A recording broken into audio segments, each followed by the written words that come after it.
ganito yan ha. Wala ka kasi plaka. Verify natin. Pagka-verify sa'yo, wala ka rin dalang lisensya. Meron ka ditong NG file number, hindi mo nilalagay. Dami kasalanan yun. Kasi nagkakad ka na walang lisensya. Alam mo naman yan. Kung walang lisensya, wala kang karapan ng drive. Yan, good morning mga kasama. Dito tayo ngayon sa may C5 Kalayaan. At may nadaanan kasi dito na travel. Pero walang plaka yung motor. Lapitan natin.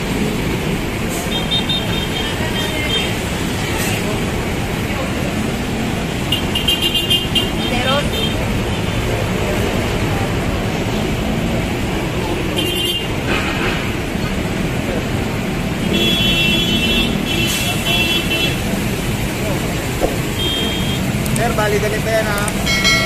Wala ka kasi plaka. Verify natin. Pagka-verify sa'yo, wala ka rin dalang lisensya. Meron ka ditong NG file number, hindi mo nilalagay. Ngayon, ibig sabihin, sabi mo kanina for registration po yan. For registration, pero meron kang NG file number na dapat na inilalagay dyan. Kung mabiyahe ka, hindi mo siya nilalagay. Ibig sabihin, may violation ka na. Ngayon, binerify natin, wala kang dalang lisensya. Kaya, ang mangyayari ngayon sa sakya mo, i-impound natin to, doon mo na lang bayaran sa office natin. Paano na lang po? So, ito ay subject for impound. Gawa ng walang plaka, so suspicious. At alam naman natin, bawal magbiyahe ng walang plaka. Bukod doon, nung binerify siya, wala siya dalang lisensya.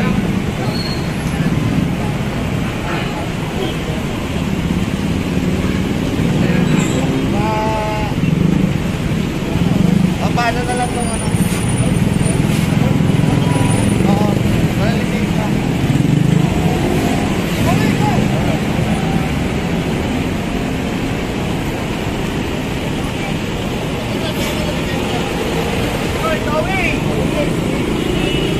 So yun, lalagay na to sa tow truck. At yun ay matutubos niya sa Tumana Marikina. Ha? Ayun, dami kasalanan yun. Kasi nagkakad ka na walang lisensya. Alam mo naman yan. Pag walang lisensya, wala kang karapan ng drive. Ay nataktuhan ka na may initial violation ka. Ang daming gumagawa kasi ng kanya nagka-drive. Pagka wala naman lisensya.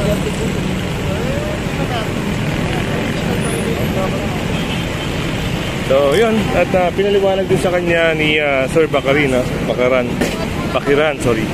yung violation niya. Ito, sasakay ito.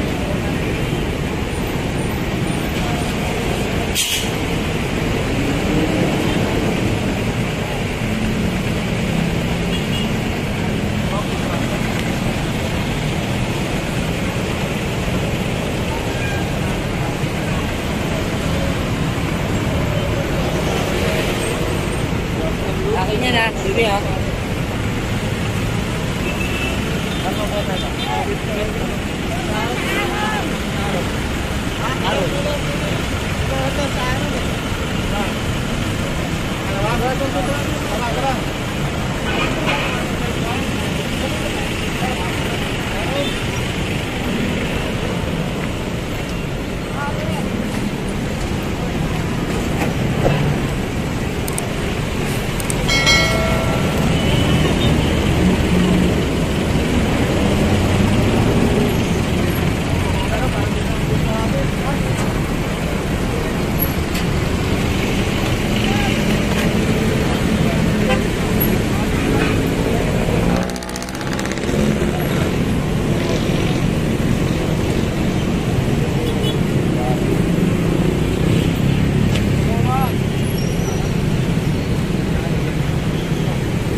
So yan, ginagawan lang siya ng violation ticket at checklist para ibigay dito sa may-ari at tutubusin nila yan sa Tumana Marikina.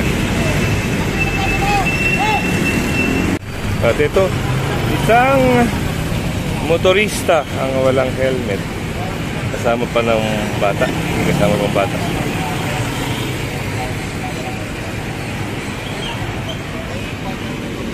Dito tayo sa may area ng Taguig. Problema kay kuya, no? Wala nang helmet. Yun ang initial violation niya.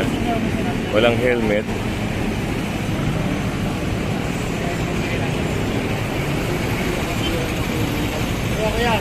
Pati ito si Sir naharang na rin.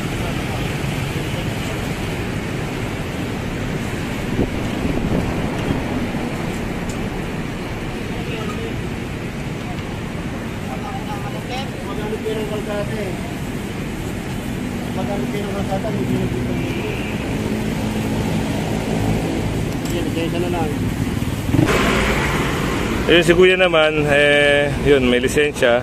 Problema, walang helmet. So, initial violation, walang helmet. Kaya sila naharang. At meron din doon, yun.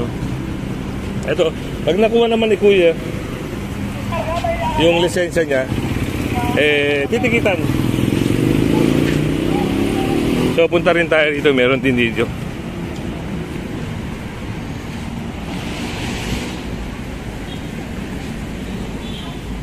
Ito, at naharang din ni Sir. So, yung nagiging problema, no, nagmamaneho na walang walang lisensya, Sir? Wala rin lisensya. Naku, patay. Wala kang ganang lisensya. Ibig sabihin, nagmamaneho ka na walang lisensya. Diba?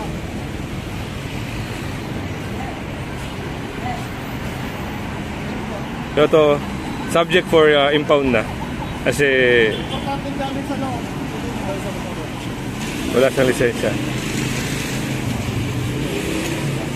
Hindi ho siya maharang kung nakasuot siya ng helmet. So, yun ang naging first phase. So, first initial violation.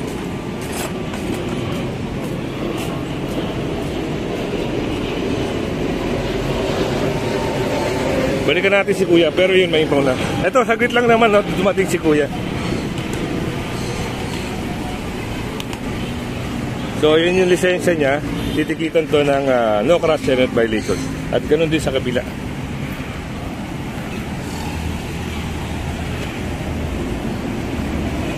Ayun, ginagawa na ni Sir ng violation ticket. So, yun na, nahatak na. Nahatak na yung motor. Ayun, Oo.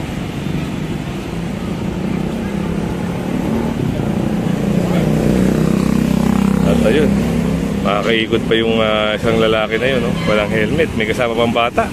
Yan ang naging problema. Nakaikot siya.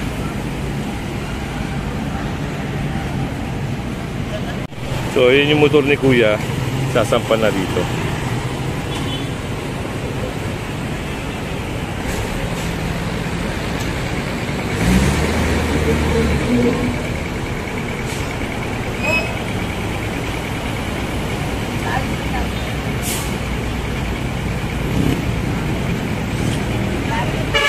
Yan din sa may Kalayaan, sa area ng Makati.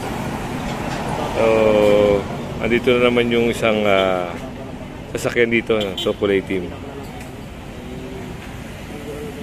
Kaya, ito, inoorasan. At para kung halimbawa, matapos na yung oras na binigay sa kanya, ayun, pwede na siyang hakutin. O pwede na siyang itaw.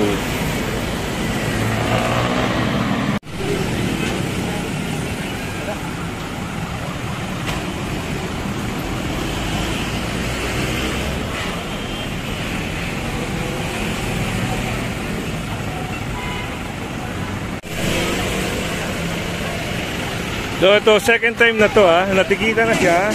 Pangalawang beses na to. Nung una, natikita na siya. Sir, di ba natikita na? Tapos sinabihan na bawal siya rito. Ngayon nadaan ng lesion operation. Wala na po siyang pwedeng idahilan pa. Dalawang beses na, no, sir? Natikita mo yan? Dati. Ito mga kasama. So ngayon, dahil sa positioning ng sasakyan na magkakaroon tayo ng obstruction, lalo na ito ay national road. So ang gagawin na lang dito, ito, titikitan ng dalawang violation, illegal parking at saka ayan, obstruction. Dalawang violation ang nilagay sa kanya. Ayan. Hindi na siya makuha, kita nyo naman. Kung dun hihilain, alanganin, traffic ang abutin natin.